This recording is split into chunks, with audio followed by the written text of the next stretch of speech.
buenas. Llegamos a la cuarta conferencia, al cuarto capítulo de La verdad y las formas jurídicas.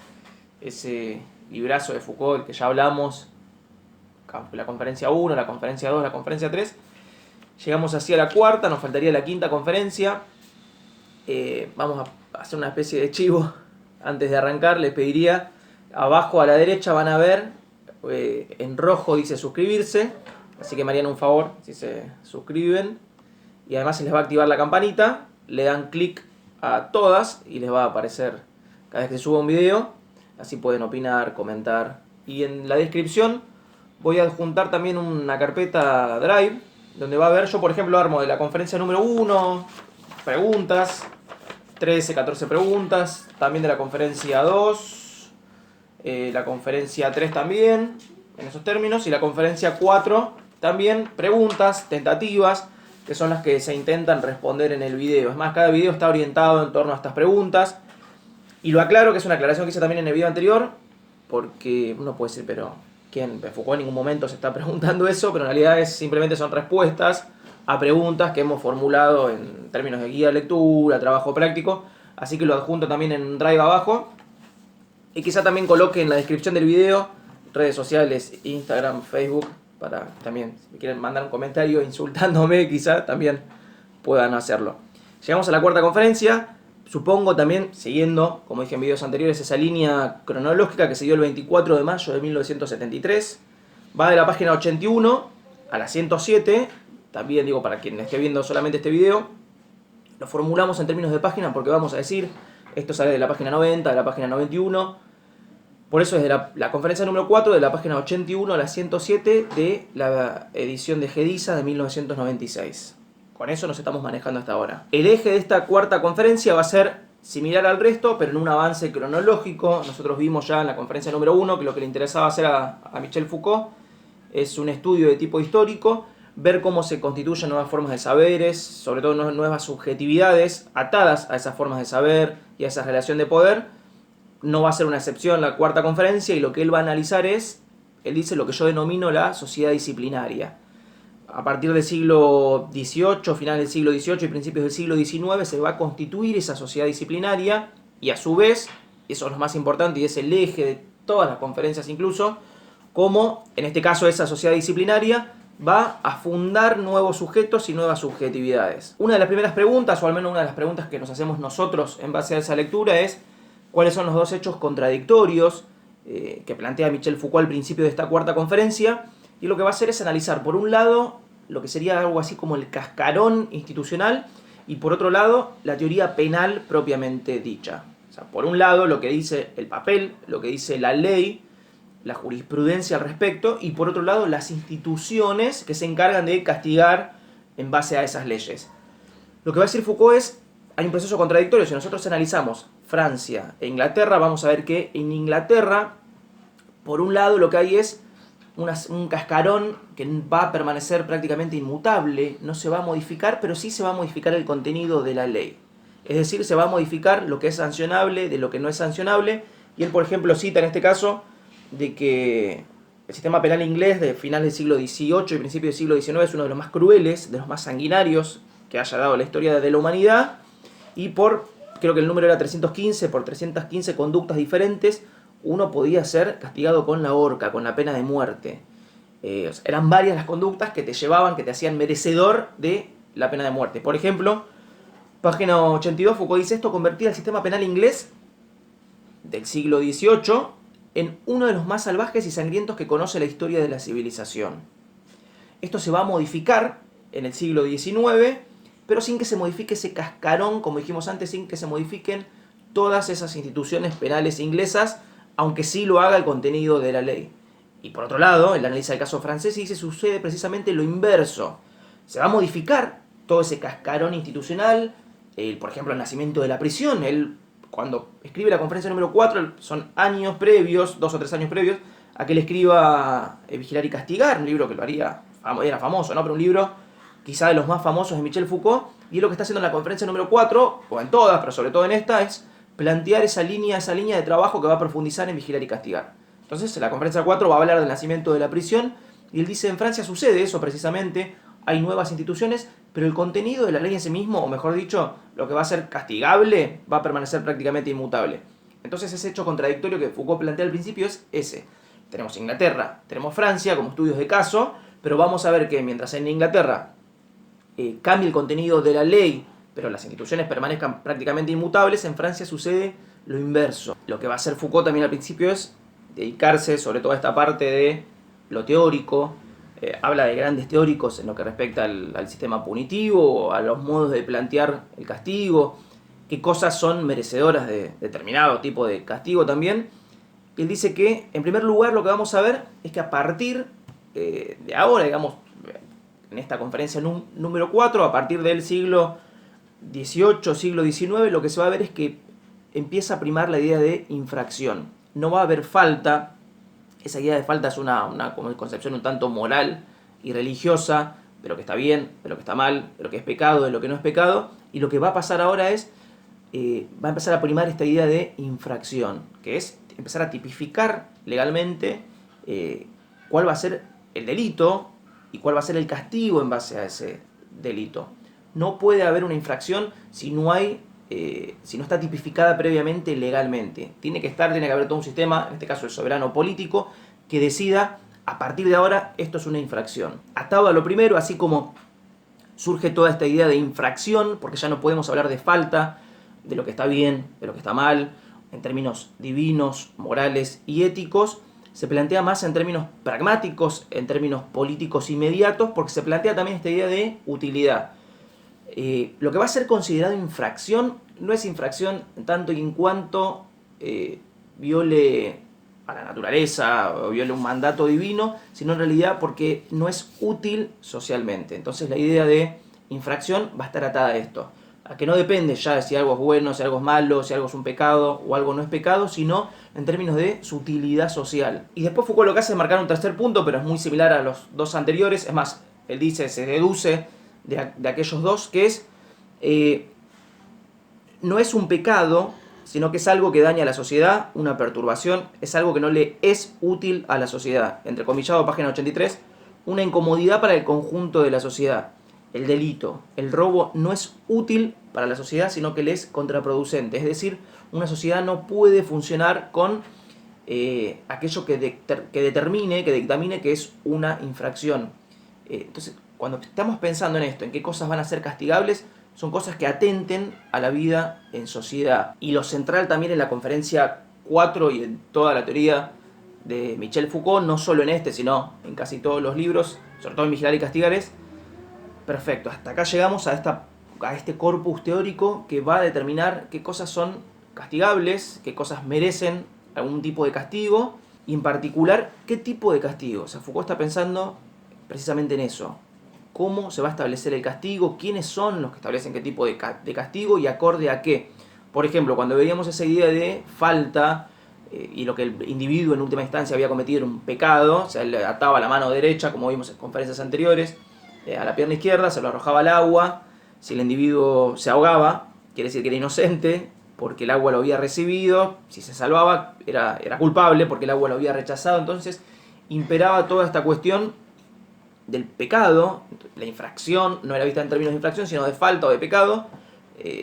Era un atentado contra Dios, contra la moral de Dios, y el castigo iba en consecuencia. Entonces, como ahora la infracción, la falta, es cometida contra el cuerpo social, hay que reparar eso, o en última instancia que no pueda volver a ser cometida esa infracción. Entonces vemos que al siglo XVIII, final del siglo XVIII, principios del siglo XIX, van a empezar a pensarse formas de castigar a esos infractores, que tengan que ver con el delito cometido. Hay dos grandes teóricos que Foucault empieza a mencionar acá y los va a mencionar a lo largo de toda esta conferencia. Son Beccaria y Bentham, Jeremy Bentham, a quien se le atribuye la invención del panóptico. Una de las primeras formas de castigo va a ser la deportación. O sea, hay una infracción, ¿cómo se castiga al infractor? Con la deportación, que es apartarlo de la totalidad social.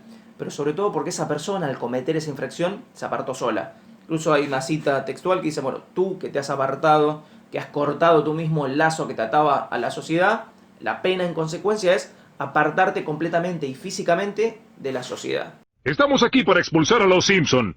Aunque no nos complace hacer eso. A mí sí. A mí también. Me siento como un niño en Navidad. Creo que ustedes ya saben lo que opino. El segundo tipo de castigo va a ser la exclusión, pero no pensado tanto en términos de encerrar en un espacio, sino el escarnio público, la humillación, el mostrar a alguien y que toda la sociedad, o sea, que la sociedad toda sepa que ese individuo en cuestión cometió determinada infracción. Es publicitarlo al estilo del cadalso público y repito, que toda la comunidad, que toda la sociedad vea que hay un infractor entre ellos.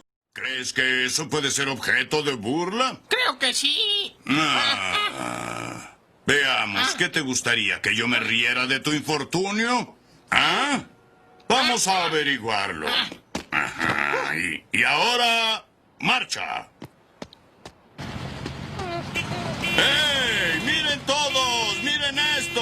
Ese es el niño que se ríe de todos. ¡Vamos a reírnos de él ahora! ¡Qué gracioso! ¡Saluda a la gente! ¡Mándales besitos! Ay, ¿por qué yo?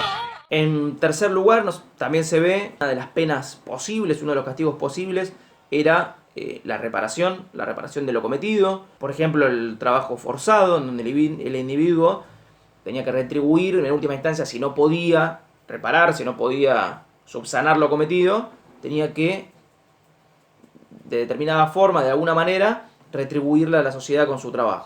Bart Simpson, por el grave delito de irse de pinta, te sentencio a cadena perpetua y trabajos forzados en la cafetería. Más sopa, Jimbo Jr. ¡Esa sopa parece basura molida!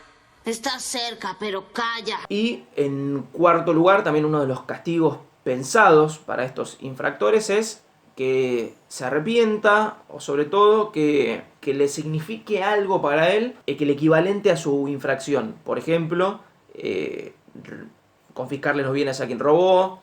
Algunos plantean incluso que había que abusar sexualmente del quien había abusado, va a asesinar a quien había asesinado. Es la famosa ley del talión. Homero, ¿por qué siempre tengo que ser yo la mala? Está bien, ya. Jovencito, como rompiste los dientes del abuelo, él te va a romper los tuyos. ¡Ah, esto va a ser hermoso! No.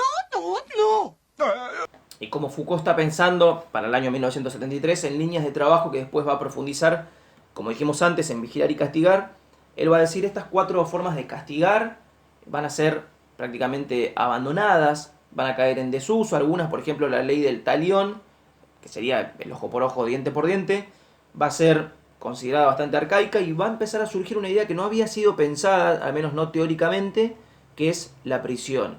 Entonces él está pensando en dónde ubicar, cómo ubicar el nacimiento de la prisión, que después lo va a profundizar años después. Y además, como él siempre hace esa distinción entre el cascarón, por un lado, de estas instituciones punitivas, y por otro lado, lo teórico, lo que está contenido en la ley, Foucault va a ver también que hay un cambio, y cuando antes hablaba, por ejemplo, de utilidad social y que la infracción va a castigar eso, lo que sería inútil y contraproducente para la sociedad, ahora va a haber un resurgir o un aparecer del individuo en términos de individualidad. Se barre con esa idea de universalidad, de que un delito o una infracción es algo que atenta contra toda la comunidad, cuando se introduce la figura del atenuante. Ahora el juez, por el soberano político, va a modificar la ley, sobre todo va a modificar el castigo en relación a quién sea el que comete esa infracción. Entonces esta figura del atenuante va a hacer que impere esta idea del individuo y no tanto ya la de la comunidad o la sociedad lesionada. Y surge una idea que Foucault en este momento, al menos de la conferencia, la deja medio en el aire, pero después vuelve hacia ella cuando habla de la virtualidad o de lo que es posible llegar a ser, y cuando desarrolla un poquito más toda la teoría del panóptico. Y Foucault dice, en la teoría penal comienza a aparecer a principios del siglo XIX esta idea de peligrosidad. La idea de peligrosidad no quiere decir que el individuo haya cometido algo, sino que es capaz de cometerlo. Una idea que hoy, siglo XXI, sigue estando presente, pero Foucault la plantea y dice, la encuentro en el siglo XIX precisamente en eso, en de saber que hay sujetos que son potencialmente peligrosos, esa potencialidad, esa virtualidad. Él acá en este momento, repito, en este momento de la conferencia, la deja simplemente en esto, pero después cuando hable del examen, de la vigilancia y del castigo, va a ir un poquito más allá, que es esta idea de que el sujeto puede llegar a hacer algo. Y esta idea de peligrosidad también lo que va a hacer aparecer es, a la par de todo este sistema judicial, Foucault menciona en este momento, de que va a tambalear esa idea de Montesquieu de división de poderes, que también Foucault afirma se lo atribuyen a él, pero no es el que planteó al menos inicialmente y teóricamente esa división en tres poderes, ejecutivo, legislativo y judicial, sino que lo que va a suceder, esta idea de poder judicial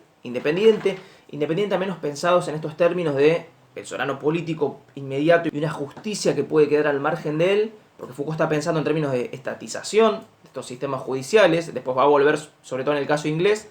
Entonces, al pensar en esto y al surgir esta idea de peligrosidad o que el sujeto es virtualmente peligroso, la justicia tiene que empezar a correr o ir por otros carriles, que es más en términos de policía, una institución de vigilancia, que tiene que encontrar in situ, digamos, en el lugar del hecho al individuo, sobre todo sancionarlo en términos de peligrosidad, cuán peligroso puede llegar a ser un individuo.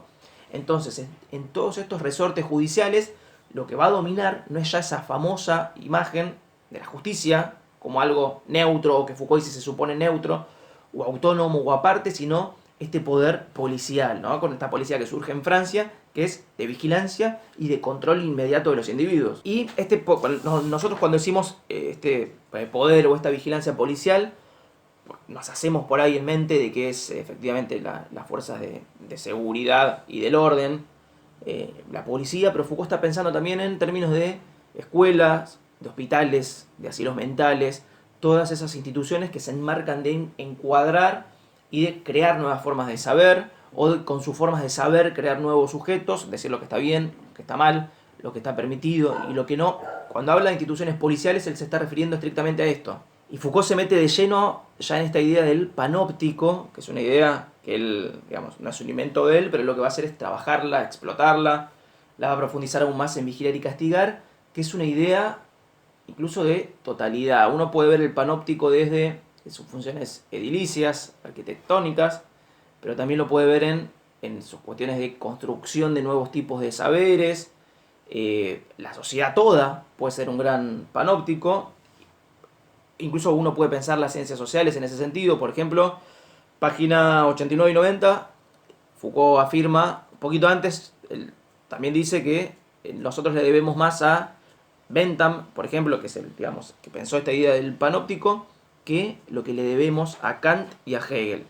Una afirmación que por ahí lo que está haciendo es jugando con el auditorio. También recordemos que es una conferencia, entonces sabe que va a impactar. Supongo que cree que hay un par de hegelianos y kantianos entre la audiencia. Entonces es una afirmación bastante en términos de chicana.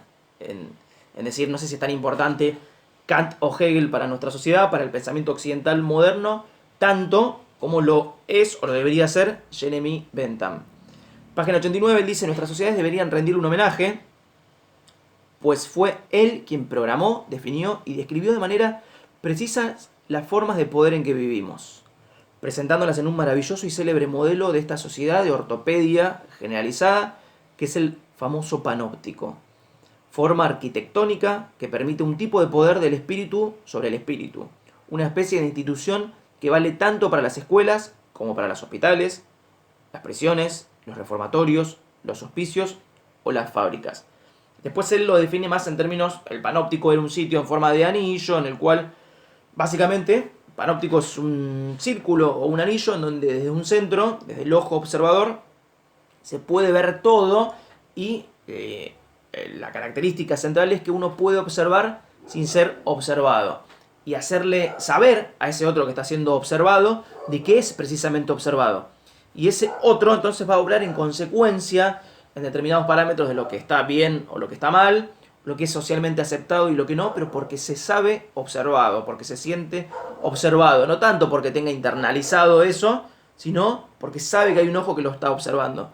Foucault lo que dice es, entonces entramos a que ya lo habíamos afirmado antes, entramos a esta edad, que él dice que yo llamaría ortopedia social, que es precisamente eso, ¿no? Tenés el conjunto de la sociedad como un todo, que va a empezar a estar orientado o va a empezar a actuar en términos de, aunque él no lo denomine así, en términos de bien, de mal, de lo que está aceptado, lo que es útil socialmente, aunque ya no se esté utilizando la palabra utilidad, simplemente porque están siendo observados, porque hay una autoridad, el maestro de escuela, el director del hospital, que los está mirando y los está observando. Y el panóptico vuelve a jugar con esa idea de que es un saber construido a partir de la virtualidad o de la peligrosidad o lo que pueda llegar a pasar y no tanto lo que esté pasando en el presente o lo que haya pasado, porque antes el saber, como veíamos en conferencias anteriores, se basaba en la indagación. Algo había sucedido, entonces había que averiguar la verdad, había que averiguar qué es lo que efectivamente había pasado y en última instancia castigarlo en consecuencia. Si eso había sido antes de la indagación, incluso si eso había sido un pecado, entonces había que atarla al individuo, tirarlo al agua y era castigado por una fuerza divina en consecuencia. Lo que va a pasar ahora, esta idea de panóptico, va a construir la verdad no tanto en términos de indagación, en términos de saber lo que es verdad, sino más en términos de examen, en términos de vigilancia. Y Foucault acá también va a jugar, por así decirlo, con dos ideas que si uno hace un estudio solamente de la conferencia número 4, estaría bastante incompleta en el sentido de que él habla acá de utopía y de esta forma arquitectónica del saber y de cómo se construye un panóptico, con qué ideas se está jugando.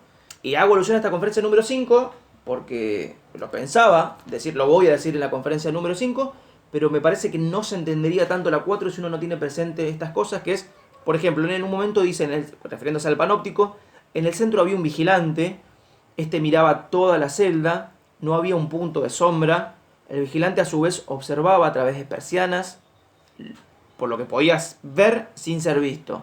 El panóptico es la utopía de la sociedad y de un tipo de poder. Utopía que se efectivizó. Foucault después en la conferencia número 5, cuando habla de las prisiones, cuando habla de las fábricas, de las escuelas, él va a decir, por lo general cuando planteo esto, incluso él pone una adivinanza, un caso histórico, él dice, pareciera ser una utopía. Cuando lo planteo me dice, no, eso es imposible, pero bueno, sucedió. Las utopías capitalistas tienen, no me acuerdo ahora, la rara cualidad de efectivizarse, de hacerse posibles siempre y se cumplen. Las utopías proletarias tienen la cualidad de difícilmente hacerse realizables. Me parece una frase muy buena esa, y Foucault está jugando con esa idea de utopía, cuando planteamos lo imposible, para el poder, sobre todo para él piensa el poder en múltiples direcciones, en múltiples sentidos, pero para los grupos concentrados que ejercen determinado poder, les es demasiado fácil pensar una utopía y llevarla a cabo, pero no así para los grupos proletarios. Por eso lo afirmo ahora, porque él está jugando con estas palabras, pero no las profundiza, sino que las desarrolla más en la conferencia 5, pero como para que se entienda un poquito más en la conferencia 4.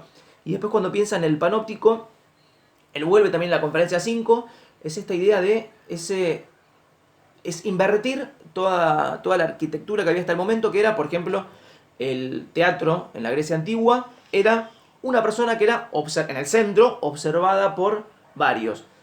Todas las construcciones están orientadas en ese sentido. ¿Cómo hacer que un espectáculo, que algo que sucede, sea observado por varios? Ahora va a ser al revés. Son varios los que son observados por uno solo. Es invertir ese tipo de construcciones.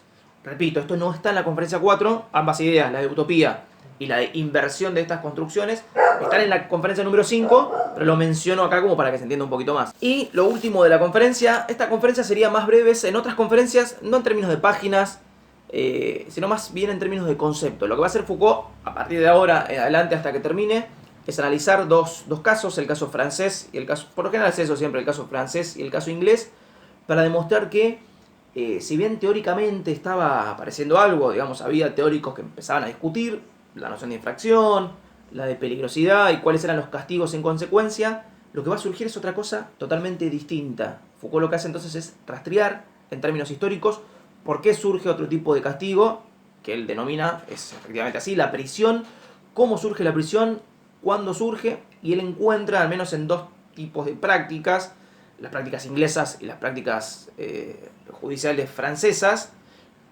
una forma de castigar y de vigilar muy similar, bastante similar, a la prisión. Que la prisión escapa a ese desarrollo teórico, va completamente en paralelo. Entonces Foucault, toda esta parte de la conferencia va con estos dos casos, el caso francés y el caso inglés. Lo que Foucault va a ver en el caso inglés, para resumirlo, es un poder desde abajo. Él incluso utiliza esta palabra, es un poder desde abajo, y acá me parece que se entiende un poquito más esta idea. Yo cuando leía a Foucault no me quedaba todavía muy en claro esto del poder se ejerce en múltiples direcciones. O sea, es fácil afirmarlo, pero ¿dónde encontramos entonces casos efectivos en donde veamos eso, ¿no? De que el poder se ejerce en ese sentido y que inclusive se puede haber ejercido desde abajo para arriba? Y le encuentra que en las sociedades metodistas inglesas va a haber una especie de autocontrol. Son sociedades que van a establecer sus propias, podemos denominar, policías, que en realidad lo hacen para escapar al poder central. Como habíamos visto antes, había un poder central que determinaba que 315 conductas diferentes te podían llevar a la horca. Entonces estas comunidades, para escapar, hacían una especie de autovigilancia. Es decir, yo me controlo más que el poder central. Es un mostrarse para ese poder central como sociedades, no, la palabra no es carcelarias, pero son sociedades cerradas en sí mismas, que lo que van a hacer es determinar lo que está bien y lo que está mal. A veces incluso visto en términos de pecados. Los obispos, los líderes religiosos de esas comunidades van a ver cuáles son las fallas en términos de adulterio, vagancia, desorden, y van a sancionar al respecto.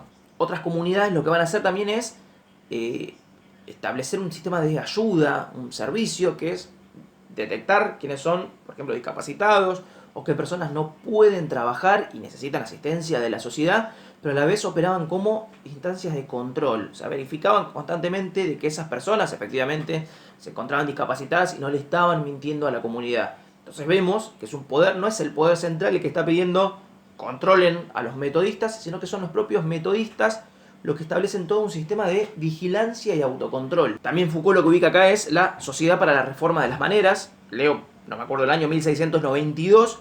Foucault dice, eran religiosas aunque se ubicaban a ciertas distancias de ellas.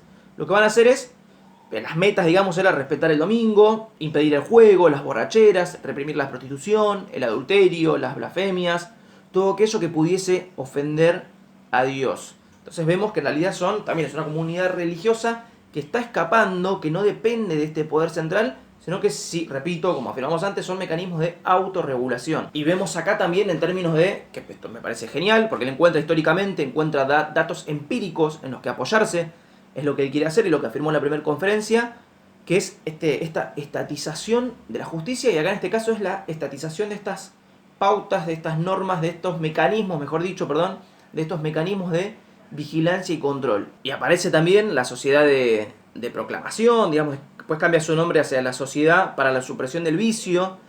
Son reconocidas por el poder central, a partir de 1802, por ejemplo, tienen incluso hasta, en algunos casos, autorizaciones para funcionar y a sancionar estas cuestiones como el domingo, que se respete el domingo. Después algunas van a establecer también la prohibición de ciertos libros licenciosos.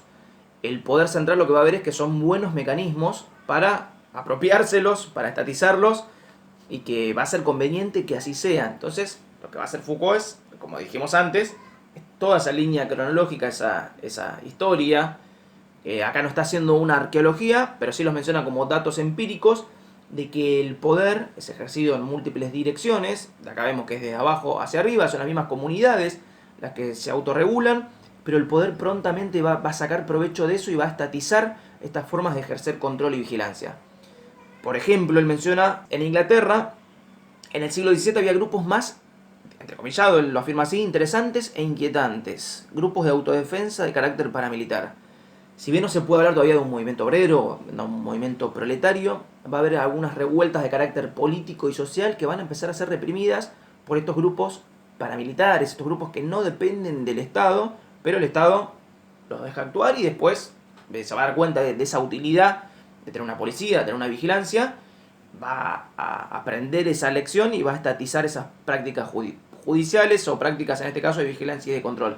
Por ejemplo, la infantería militar en Londres, la compañía de artillería, que no cuentan con el apoyo del poder. Foucault dice no tienen el aval legal, pero lo que va a suceder después es que ese Estado, como decíamos antes, va a sacar provecho de esos resortes y de esas formas de articular la vigilancia. Y Foucault también dice, otra categoría de sociedades, no tanto religiosas, van a ser estas compañías comerciales, estos sectores que tienen intereses en el puerto de Londres, por ejemplo, en preservar la riqueza. Esto también es central en la conferencia. La riqueza ya no se da más en términos de conquistas territoriales, de cuántas cuántos latifundios tengo, sino más en términos de cuánto stock tengo, que la mercadería se pueda vender, que pueda ser colocada en el mercado, asegurar ese tránsito. Entonces lo que va a empezar a pasar es que estos grupos comerciales van a empezar a tener una especie así de policías privadas.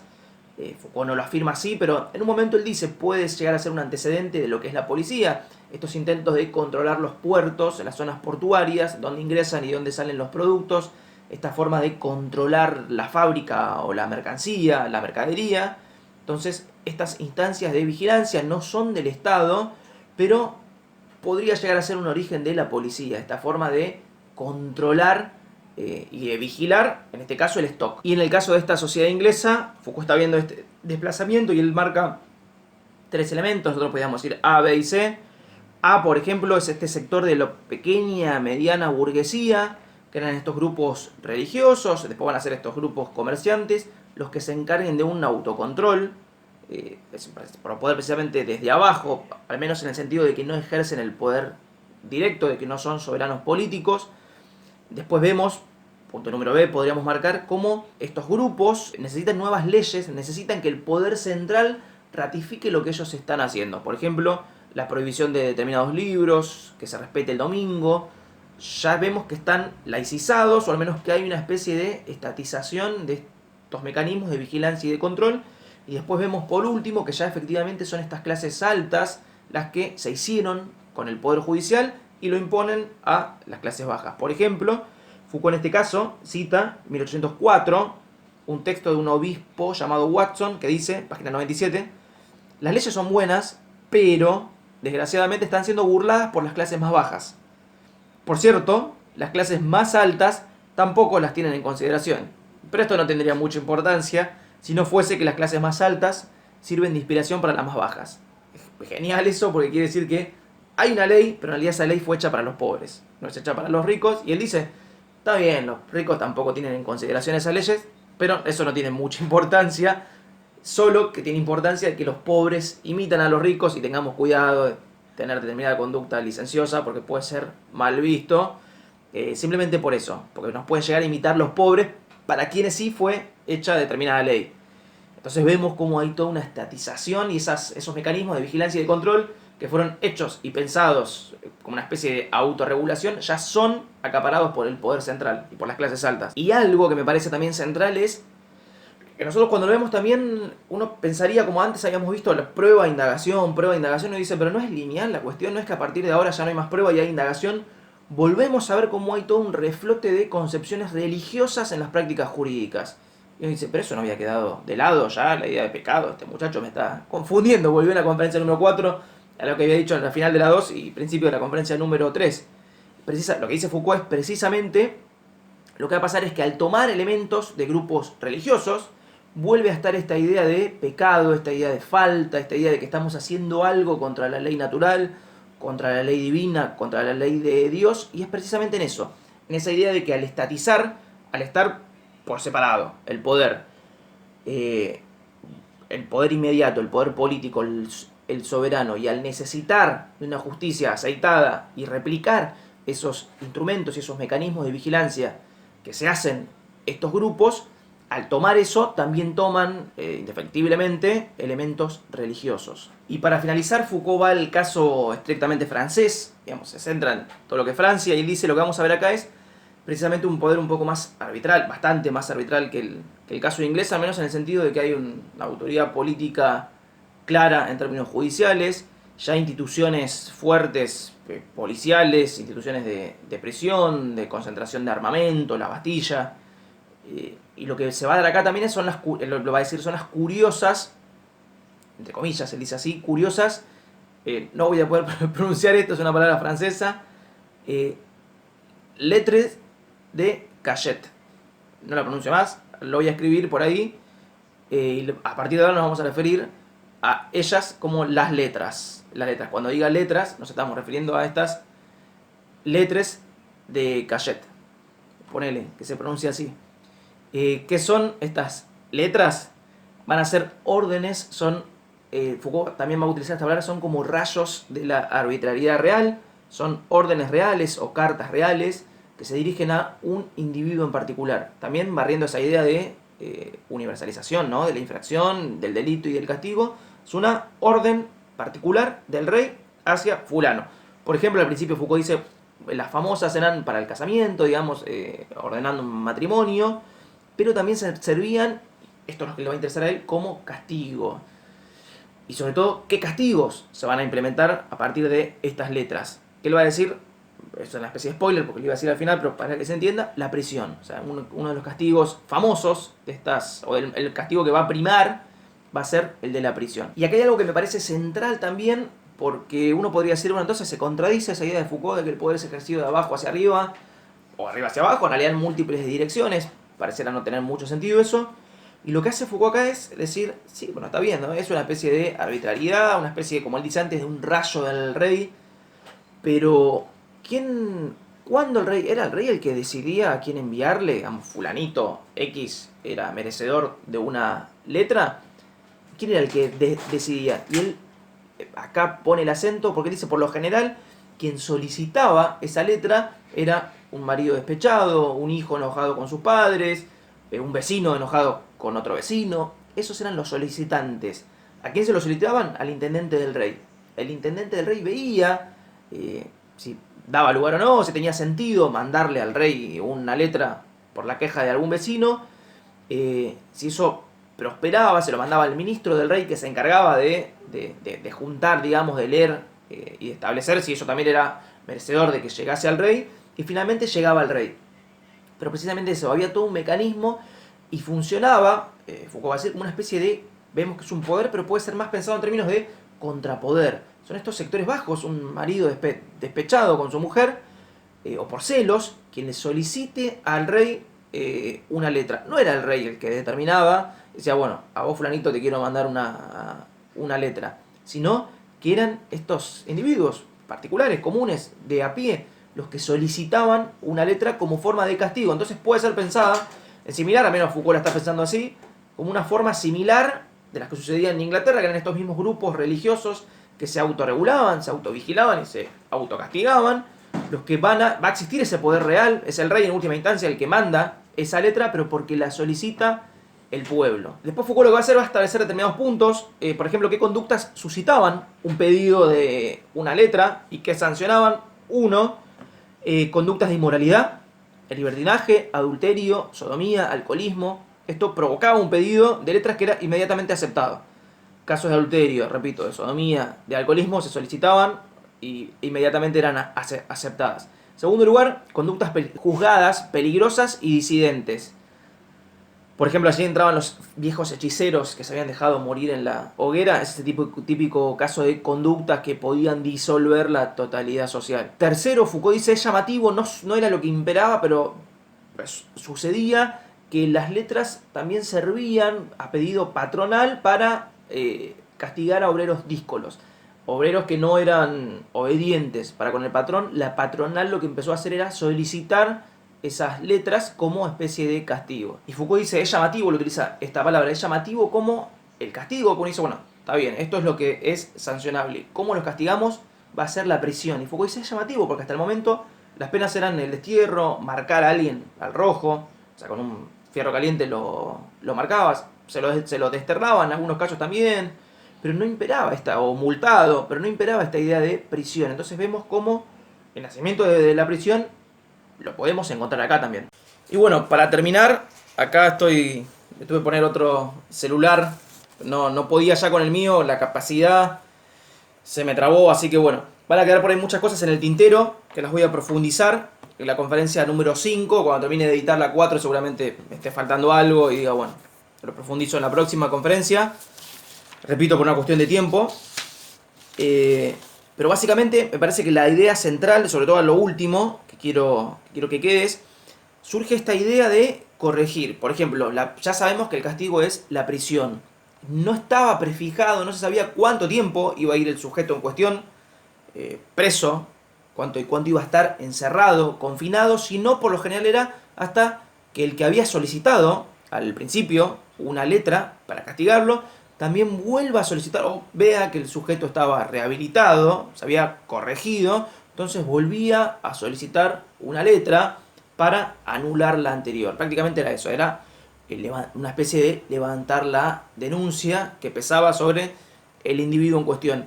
Surge esta idea de corregir, y Foucault va a decir es una idea que no tiene basamento racional, no tiene, o sea, una idea que no tiene ni pies ni cabezas. Creer es una idea que sigue imperando hoy en día, o sea, desde el nacimiento de la prisión hasta hoy en día, que la prisión está vivita y coleando, siglo XXI, está esa idea de corregir. Y Foucault dice, es una locura pensar, no va a decir una locura, pues es una palabra que no utiliza él precisamente para esto. Foucault dice, no tiene basamento racional afirmar eso, creer de que el sujeto, no por no creer de que el sujeto efectivamente se rehabilite, sino en creerle a todo el sistema punitivo de que lo que está haciendo efectivamente es corregir al sujeto en cuestión. Lo que está en juego son otras cuestiones, son otras prácticas. Es el después lo va a profundizar en vigilar y castigar, es desplazar. Por ejemplo, tenemos hasta el bien entrados 1700, 1750, 1760, que la forma de castigo era el calzo público, someter a humillación a la persona, ahorcarla, decapitarla, múltiples cosas, hacerle y someterla. Lo que vamos a ver que en el siglo XIX eso se hace entre cuatro paredes. Ya se desplaza, ya no hay que someter a un escarnio público a la persona, sino va a haber un castigo más en términos de el cuerpo y del alma del supliciante.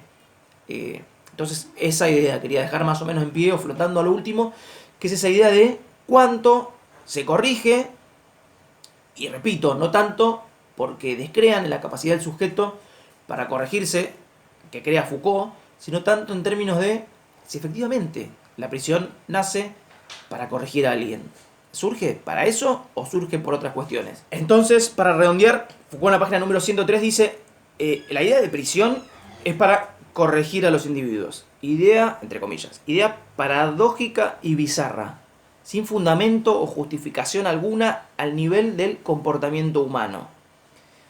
Dice Foucault en la página, repito, 103, esta idea de que la prisión sirve para corregir a los sujetos es la idea que hoy en día también impera, pero no tiene basamento racional alguno. Simplemente se origina en esas relaciones de poder contenidas en las letras, en ese esperar a que el sujeto denunciante levante la denuncia o diga, efectivamente, fulanito se recompuso, se corrigió.